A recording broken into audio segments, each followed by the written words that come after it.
نے فرمایا کہ تقریباً 12 سال کسی عورت کی شادی کو ہوئے ہیں اور ان کو صرف اتنا مسئلہ معلوم تھا کہ جب مرد اور عورت میں میاں بیوی میں مکمل طور پر فزیکلی ریلیشن ہوتا ہے اس کے بعد غسل واجب ہوتا ہے.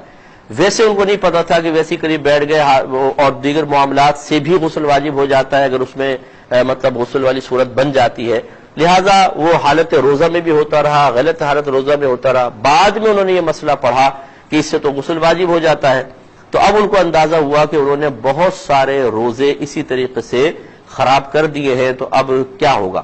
تو وہ کہتی ہیں کہ وہ یوں کرتی ہیں کہ اس خوف کی وجہ سے کہ اللہ تعالیٰ کی بارگاہ میں میری گرفت نہ ہو, ہفتے میں 3 4 5 روزے رکھتی ہیں. اور جب وہ روزہ رکھتی ہیں تو نقاہت ہوتی ہے, کام کر نہیں سکتی ہیں تو کمرے میں پڑی رہتی ہیں. جب وہ افطار کرتی ہیں اس کے بعد پھر گھر کے کام کاج کی طرف آتی ہیں, جس کی وجہ سے پورا گھر شدید ڈسٹرب ہو گیا ہے.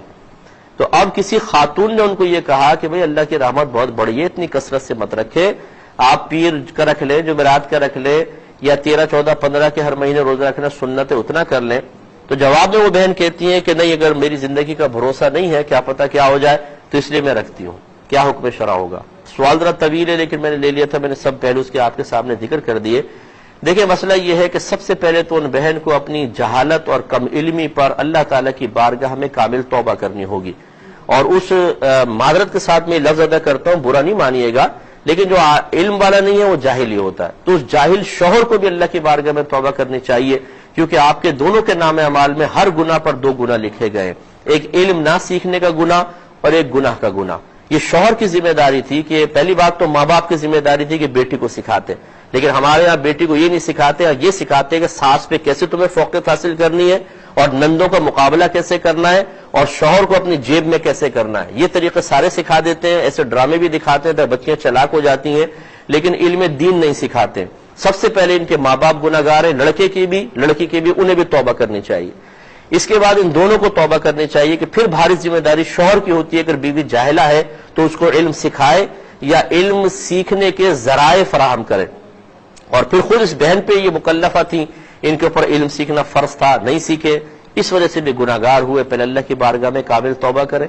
اس کے بعد جتنے بھی اس طرح مطلب ان کے روزے ٹوٹے ہیں ان سب کا حساب کریں کتنے ہوں گے.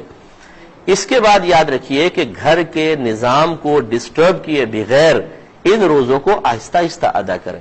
جب ایک انسان اللہ تبارک و تعالی کی بارگاہ میں کامل توبہ کرنے کے بعد اپنے اوپر لازم کسی عبادت کی قضا شروع کر دیتا ہے اور بالفرض وہ اس کے دوران انتقال کر جائے, تو فقہا نے واضح لکھا ہے کہ اللہ کی رحمت سے امید ہے کہ اللہ تعالیٰ اس کو بخش دے گا, کیونکہ ابتدا کرنا ہی ہمارا کام ہے. اگر درمیان میں موت آ گئی تو گویا کہ اللہ نے ہمیں مہلت نہ دی تو پھر ہم بری ذمہ ہو جائیں گے. تو ان بہن سے ہماری گزارش ہے کہ ہفتے میں 1 روزہ بہت ہے, 1 روزہ رکھ لے. اگر آپ کی زندگی پورے ہو گئے ٹھیک, نہیں ہوں گے اللہ تعالیٰ انشاءاللہ آپ سے درگزر فرما دے گا.